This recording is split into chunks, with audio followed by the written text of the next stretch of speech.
अस्सलाम वालेकुम फ्रेंड्स, मैं हूं अफरीद तारिक और आप देख रहे हैं तख्ती ऑनलाइन। दोस्तों, आज की इस वीडियो में हम बात करेंगे ईएमजी सिग्नल या इलेक्ट्रोमायोग्राफी सिग्नल के बारे में। हम ये जानेंगे कि ये इलेक्ट्रोमायोग्राफी सिग्नल क्या होता है और इस सिग्नल का किस तरह इंसानी जिस्म के साथ ताल्लुक है और किस तरह से हम इस ईएमजी सिग्नल को गेट कर सकते हैं। और इस वीडियो के एंड में हम कुछ इलेक्ट्रोड्स को प्लेस करते हुए एक ईएमजी सिग्नल को गेट करेंगे और उस ईएमजी सिग्नल को यूज करते हुए हम एक गेम को भी कंट्रोल करेंगे। दोस्तों, इंसानी जिस्म के 28 बड़े मसल्स दिमाग के साथ एक बेहतरीन और खूबसूरत हम आहंगी पैदा करते हैं, जिसकी बिना पर हरकत अमल में आती है।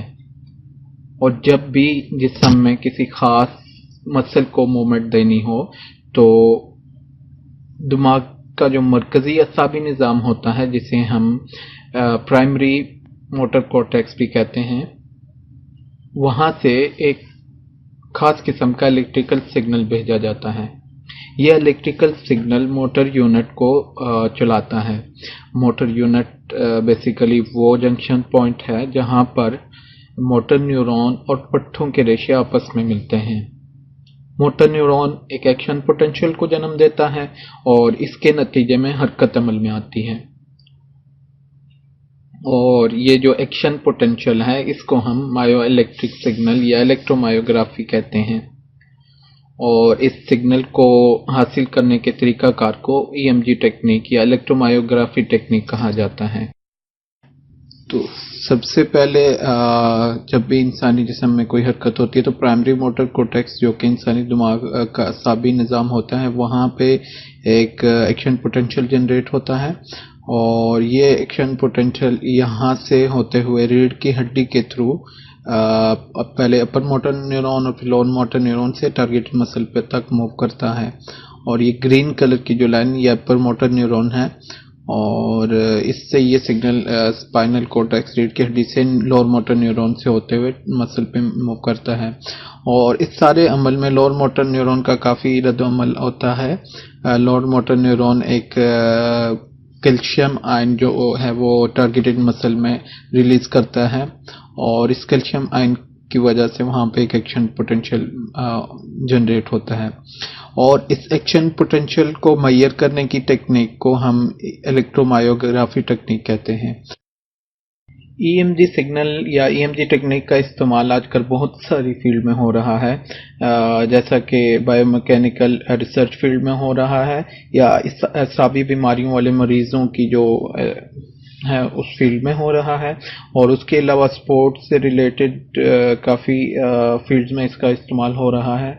और जदीद इसके इस्तेमाल में आजकल प्रोस्थेटिक हैंड या रोबोटिक आर्म जो है उसमें इसका इस्तेमाल हो रहा है।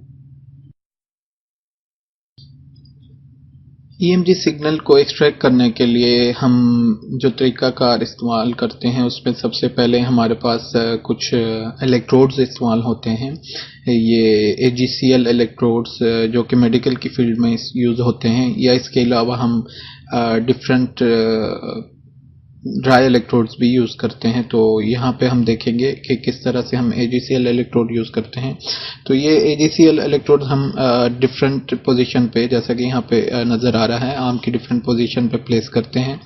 और इसमें एक वर्किंग इलेक्ट्रोड होता है, एक रेफरेंस इलेक्ट्रोड, एक ग्राउंड इलेक्ट्रोड होता है।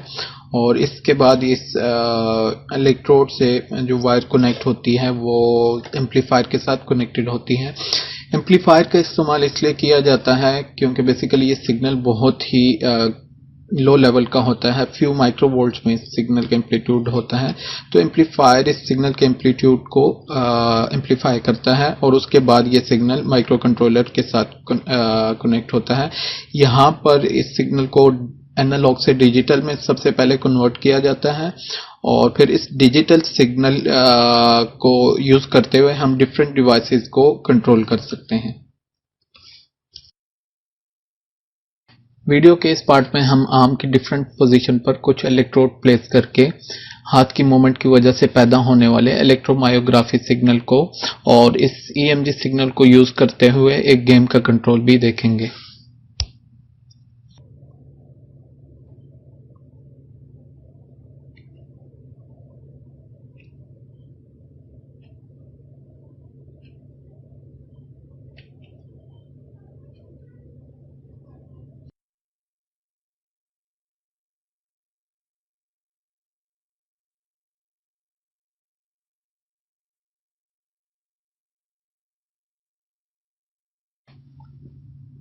दोस्तों आज के इस प्रोजेक्ट में हमने कुछ AGCL इलेक्ट्रोड्स, एम्पलीफायर और माइक्रो कंट्रोलर का इस्तेमाल किया है और इसके अलावा पाइथन और आर्डिनो कोडिंग का भी इस्तेमाल हुआ है।